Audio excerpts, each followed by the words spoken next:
अस्सलामुअलैकुम एवरीवन, क्या हाल चाल है आप सबके। Hope you guys are doing really well and welcome back to my channel. Vlog start हो रहा है सुबह सुबह से और बन रहा था ब्रेकफास्ट। यूजुअली मैं ब्रेकफास्ट वगैरह करने के बाद व्लॉगिंग करना स्टार्ट करती हूँ, क्योंकि जो सुबह का टाइम होता है ना, ये मेरा बड़ा जल्दी जल्दी हैपहैज़र्ड वाला टाइम होता है। तो मैं कोशिश करती हूँ कैमरा थोड़ा बाद में ही ऑन करूँ, पहले काम जल्दी जल्दी कर लूँ।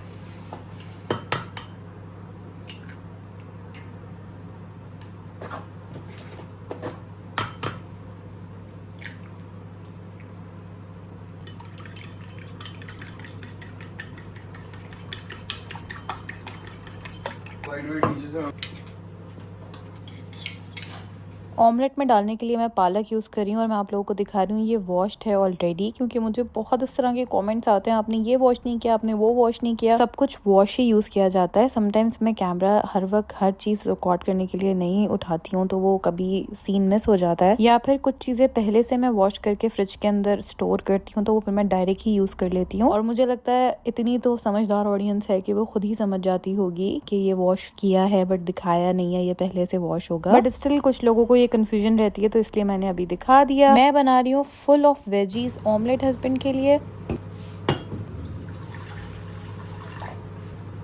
साथ ही मैंने चाय चढ़ा दी है। बस उससे पहले मैंने दूध बॉईल कर लिया था। इस बार हम पहली बार बिल्कुल फ्रेश मिल्क लेकर आए हैं। जो यहाँ का डब्बा वाला मिल्क होता है वो नहीं, बिल्कुल प्योर मिल्क, जर्सी काऊ का जो मिल्क होता है वो। सो लेट्स सी, ट्राई करके देख रहे हैं ये कैसा रहता है। तो इसलिए मैंने उसको पहले अलग से बॉईल कर लिया था। मैंने चाय चढ़ा दी है। हस्बैंड यहाँ पे पत्ती डालने में मदद कर रहे हैं, क्योंकि देर हो रही थी, उनको ऑफिस स्टार्ट होने वाला था, तो बस जल्दी जल्दी सारे काम हो रहे हैं। और हस्बैंड को ऑमलेट बनाने के बाद ना मैं अपना ऑमलेट बना रही हूँ, क्योंकि हम दोनों के ऑमलेट बहुत डिफरेंट होते हैं। मुझे अपना वो टिपिकल देसी जो अंडा होता है, हरी मिर्च और प्याज और पुदीना डाल के, अगर आप लोगों ने कभी ऑमलेट के अंदर मिंट ट्राई नहीं किया तो कीजिएगा, बहुत मजे का लगता है। नमक, कुटी मिर्चे, बस ये सब कुछ डाल के मैं अपने लिए बनाती हूँ। और हस्बैंड के लिए बनता है थोड़ा डिफरेंट सा, उन्हें जरा प्याज, टमाटर, शिमला, ऑलिव, पालक हो तो मैं वो भी ऐड कर देती हूँ, तो वो काफी ज्यादा वेजिटेबल्स के साथ खाते हैं। मेरा एक अंडा बनता है, हस्बैंड के दो, तो इसलिए बस दो अलग अलग तरीके के ऑमलेट्स बन रहे हैं। मुझे कमेंट बॉक्स में बताइएगा आप लोग किस तरह का ऑमलेट खाते हैं, या अगर आप लोगों को ऑमलेट पसंद भी है या नहीं। मुझे ना पहले ऑमलेट इतना अच्छा नहीं लगता था। मैं खाती भी थी ना तो केचप के साथ खाती थी, ऐसे सादा नहीं। बट अब पता नहीं क्या हुआ है,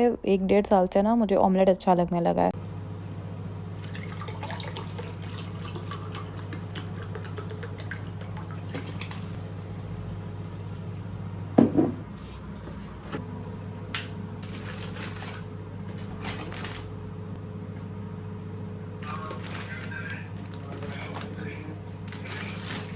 आजकल मैं कोशिश कर रही हूँ पानी ज़्यादा से ज़्यादा पीऊँ। पानी का इंटेक मेरा बहुत कम हुआ हुआ है, तो मैं किचन में जितने भी टाइम आती हूँ, कुकिंग वगैरह करती हूँ, कोशिश करती हूँ पानी का ग्लास अपने साथ रखूँ और वो पीती रहूँ। और कोशिश कर रही हूँ ज़रा गर्म पानी का इंटेक ज़्यादा बढ़ाऊँ अपना।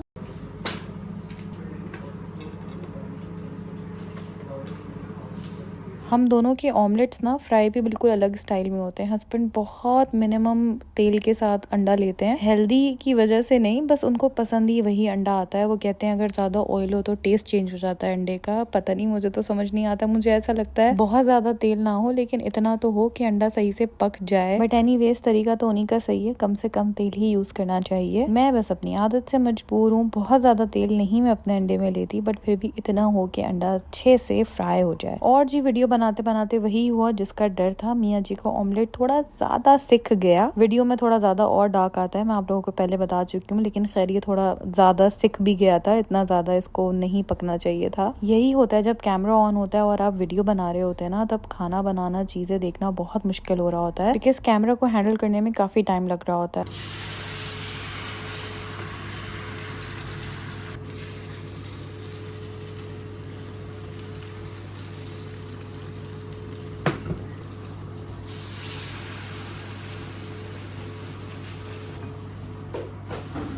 और जी मेरा ऑमलेट भी रेडी हो गया था। मुझे बिल्कुल पतला सा, बहुत ज़्यादा अच्छे से सिका हुआ ऑमलेट अच्छा लगता है। केटल में पानी गर्म हो रहा था ग्रीन टी के लिए, तो मैंने सोचा जल्दी से हल्दी फ्रेश जो होती है उसको बिल्कुल कूट लूँ और इस दूध के अंदर मिला लूँ। असल में ये फ्रेश मिल्क आया भी इसीलिए ताकि मैं हल्दी वाला दूध पीऊँ, मेरी जो कमर में दर्द है वो ठीक हो। मैंने लास्ट टाइम आप लोगों को बताया था कमर में बहुत दर्द हो रहा है, इसीलिए समीर फ्रेश दूध भी ढूंढ के लेकर आया और हल्दी भी, ताकि मैं पीऊँ और मेरी कमर का दर्द ठीक हो। वैसे मैं हीटिंग पैड भी यूज़ करी हूँ और कुछ एक्सरसाइजेस भी करी हूँ। आप लोगों ने इतने प्यारे प्यारे सजेशंस दिए थे लास्ट वीडियो में, उसके लिए जज़ाकल्लाह। एनीवेज हम लोग यहाँ पे कर रहे थे ब्रेकफास्ट। हस्बैंड का तो ऑलमोस्ट हो ही चुका था, मैंने उन्हें पहले दे दिया था, उन्होंने ऑफिस से स्टार्ट करना था। मैं अभी अपना ब्रेकफास्ट कर रही हूँ।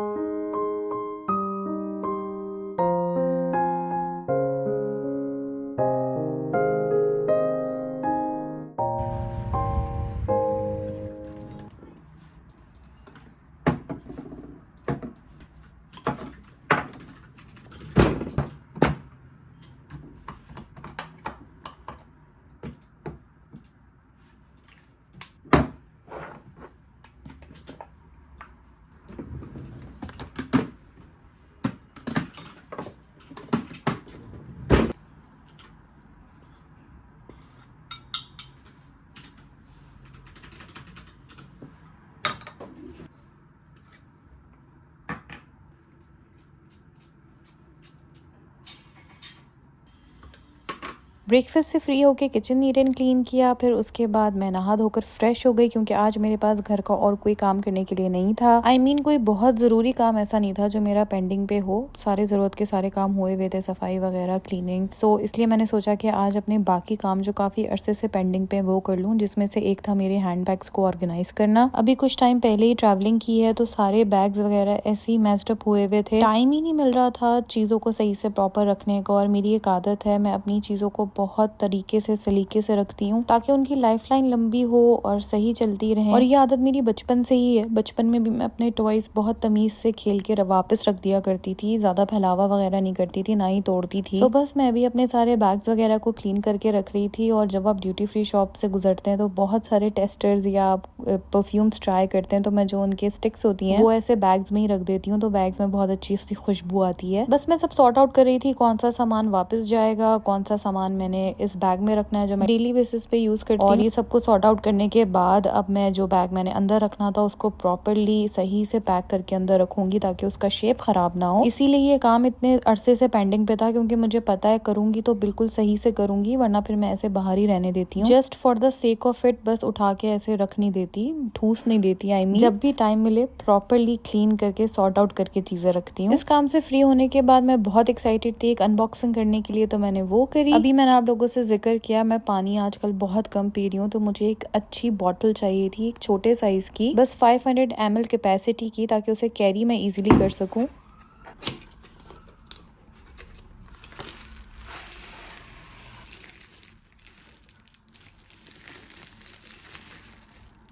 So I ordered this amazing stainless steel BPA free thermos. Got to know about this amazing brand out in, तो मैंने सोचा चलें ऑर्डर करते हैं, ट्राई करते हैं, क्योंकि इनकी बॉटल काफी रीजनेबल प्राइस में थी। गारंटी टू कीप बेवरेजेस और drinks hot up to 18 hours और cold up to 36 hours. So I thought चलो इसको टेस्ट करते हैं, जो ये क्लेम कर रहा है वो सही भी है या नहीं।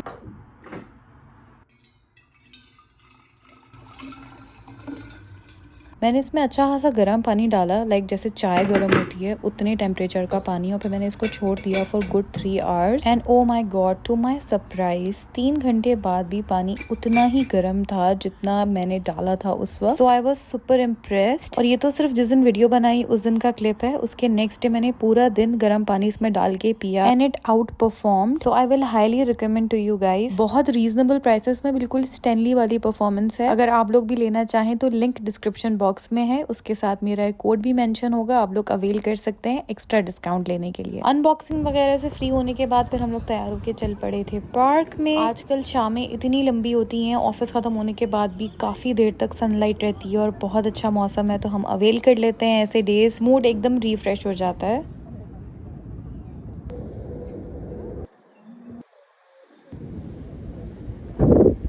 घर से बाहर निकलना मेंटल हेल्थ के लिए बहुत अच्छा है, और हमारे केस में तो मोस्टली समीर भी वर्क फ्रॉम होम ही कर रहे होते हैं और मैं भी अपना काम घर से ही कर रही होती हूँ, इसलिए हम दोनों के लिए बहुत जरूरी है बाहर निकलना। रिलेटिव्स यहाँ पर होते नहीं हैं, मौसम अक्सर बारिश वाला ही रहता है, इसलिए बहुत कम डेज ऐसे होते हैं जहाँ आप ऐसे बाहर निकल सकते हैं। हमें जब भी मौका मिलता है हम लोग बस प्लान करके अपने सारे टास्क कंप्लीट करके बाहर चले जाते हैं, और इसके लिए कोई एक्स्ट्रा पैसा नहीं लगता। यहाँ पे हर जगह थोड़े थोड़े गैप से पार्क्स बने हुए होते हैं, तो आप किसी किसी भी अच्छे पार्क चले जाएं। वॉकिंग डिस्टेंस पे नहीं हो तो बस में या इजीली ट्रेन में आप जा सकते हैं, इतनी कोई कॉस्ट नहीं लगती। कभी कभी तो हम लोग सैंडविचेस वगैरह भी बना के ले जाते हैं, तो एक सस्ता टिकाऊ थोड़ा सा एक मी टाइम, एक कपल टाइम हमारा निकल आता है। और ये यहाँ पे रहने के लिए बहुत जरूरी है, वरना आपकी मेंटल हेल्थ बहुत ज्यादा डिस्टर्ब होती है। मैंने ये बहुत हार्ड लेसन लर्न किया है अपनी लाइफ में, इसलिए मैं अब बाकी सारी चीजों को इतनी प्रायोरिटी पे नहीं रखती। जब भी हस्बैंड ऑफर करते हैं या अगर वो ना भी करे ना, तो मैं खुद उनको बोलती हूँ कि आज मौसम अच्छा है, जल्दी से काम निपटा लेते हैं, शाम में कहीं चले जाएंगे बाहर। घंटा 2 घंटा बाहर गुजार के एकदम माइंड फ्रेश हो जाता है। अच्छा जी, यहाँ मैं आ गई थी डिनर बनाने के लिए, और बाहर की रोशनी से आप कंफ्यूज मत होइएगा, इस वक्त 7 साढ़े 7 बज रहे थे। दिन लंबे होना शुरू हो गए, 9:30 बजे मगरिब हो रही है, इसलिए रोशनी काफी देर तक रहती है। मैं चिकन बाहर निकाल कर ही गई थी, इसलिए मैं भी चिकन आलू का सालन बना रही थी। आलू गोश्त, चिकन आलू बोल सकते हैं। नाश्ते के बाद कुछ खाया हुआ नहीं था तो भूख भी लग रही थी। मैंने बना लिए थे ये स्वीट पोटैटो फ्राइज। जैसे रेडीमेड फ्रोजन फ्राइज मिलते हैं, ऐसे ही यहाँ पे स्वीट पोटैटो फ्राइज भी मिलते हैं, तो आज इस दफा मैं वो लेकर आई थी टेस्ट करने के लिए। अच्छे हैं और हेल्दी भी हैं, सो बस मैंने वो थोड़े से फ्राई कर लिए थे, हस्बैंड को पहले फ्राई करके दे दिए थे। सेकंड बैच मैंने अपना एयर फ्रायर में रखा था, और खाना बनाते बनाते ही मैं इसको बस चलते फिरते खा रही थी। साथ साथ वो जो हल्दी वाला दूध मैंने बनाया था, तो थोड़ा सा वो मैंने निकाल पी लिया और थोड़ा सा वो मैंने हस्बैंड को दे दिया। तो बस ये हमारा कुछ इवनिंग स्नैक टाइप हो जाएगा, और साथ में खाने की तैयारी हो रही है। आलू गोश्त में मैं टमाटर नहीं डालती हूँ, मैं सिर्फ अनियन यूज करती हूँ, और अगर बीफ का बनाओ तो वो तो मैं कुकर में ही बना लेती हूँ। बट चिकन के लिए मैंने यहाँ पे अनियन का पेस्ट बहुत अच्छा सा ब्लेंड करके बना लिया था, बहुत कम पानी डाल के, और बिल्कुल बारीक पेस्ट, ताकि भुन जाए जल्दी से। आलू गोश्त तो बहुत ही ईजी है बनाना, और मुझे ऐसा लगता है ये हम देसी हाउस होल्ड का फेवरेट खाना होता है, हर किसी को बहुत ही ज्यादा पसंद होता है, चाहे बीफ में बने या चिकन में। वैसे मैं प्रेफर करती हूँ बीफ आलू गोश्त, बट अभी जल्दी जल्दी में चिकन ही बना लेंगे। आई थिंक इसकी रेसिपी सबको ही आती होगी और सब बहुत ही मजे का अपने घर में बनाते होंगे, बट क्योंकि आप लोग मुझसे रेसिपीज पूछते हैं इसलिए मैं शॉर्टली बता देती हूँ। मैंने ऑयल के अंदर जिंजर गार्लिक पेस्ट डाल के चिकन को फ्राई कर लिया। जब वो अच्छे से फ्राई हो गई, गोल्डन कलर की हो गई, मैंने उसे बाहर निकाल लिया ताकि वो ओवर कुक ना हो और मेरी अनियन का पेस्ट अच्छे से भुन जाए। फिर मैंने उसी ऑयल के अंदर अनियन पेस्ट डाल दिया, अंदाजन जितनी भी आपकी चिकन आलू है, जितना भी आपको शोरबा रखना है उसी हिसाब से, और फौरन ही उसके अंदर मैंने सारे सूखे मसाले डाल दिए, जिसमें नमक, पीसी मिर्च, हल्दी है, दैट्स इट, और कुछ भी नहीं है। गरम मसाला मैं एंड में डालूंगी। बस इसको ढक के रख देंगे, क्योंकि इस सालन की बहुत सारी छींटे ऊपर उठती हैं, तो बहुत एहतियात से इसको साथ साथ भूनते चले जाएंगे। और मैं क्लीनिंग फ्रीक हूँ, तो मैं अपना चूल्हा भी साथ साथ साफ करती जाऊंगी, प्लीज इरिटेट मत होइएगा। किचन में जब खाना बन रहा होता है मैं कोशिश करती हूँ किचन में ही रहूं, किचन के जितने भी काम है वो सारे निपटा लूं, जैसे बर्तन धोना, या अगर कोई मसाले रिफिल करने हैं, या बर्तन जगह पे रखने हैं, या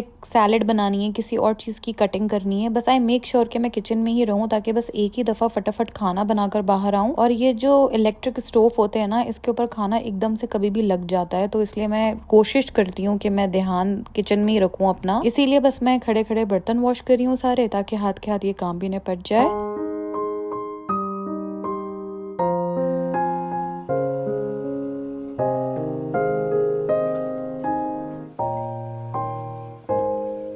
अनियन मेरी सारी भुन गई, तेल सारा ऊपर आ गया और वो सिमर हो गई है बिल्कुल। बस मुझे इतना ही मसाला चाहिए था। अब मैं इसके अंदर दही डालूंगी, थोड़ी खटास उसके अंदर होगी तो वो अच्छे से बैलेंस आउट कर देगा अनियन की जो मिठास है उसे। और बस उसको भुनने के बाद मैंने इसके अंदर चिकन और जो मेरे आलू हैं वो दोनों ऐड कर दिए हैं। चिकन हाफ तो बिल्कुल गली चुकी थी भूनते हुए, बाकी आलू के साथ गल जाएगी। मैंने इसको थोड़ी देर के लिए दम पे रखा ताकि आलू और चिकन मसाला अच्छे से जब्स कर लें। अब मैं इसके अंदर पानी ऐड कर दूंगी, इसको गलने के लिए छोड़ देंगे, और ये जब रेडी हो जाएगा इसके ऊपर धनिया, गरम मसाला डाल के इसको सर्व कर देंगे। यहीं पे मैं वीडियो बनाते बनाते थक गई थी। आज का दिन काफी मेरा बिजी और हैपनिंग गुजरा, इसलिए व्लॉग को तो मैं यहीं पे एंड करूंगी। आलू गोश्त की फाइनल लुक मैं बिल्कुल दिखाना भूल गई, लेकिन ये बहुत मजे का था। सर्विंग के टाइम हरा धनिया और गरम मसाला मत भूलिएगा। वीडियो में अगर कुछ भी पसंद आया तो प्लीज लाइक जरूर कर दीजिएगा, चैनल को सब्सक्राइब करें, अपना ख्याल रखें, फिर मिलेंगे। अल्लाह हाफिज।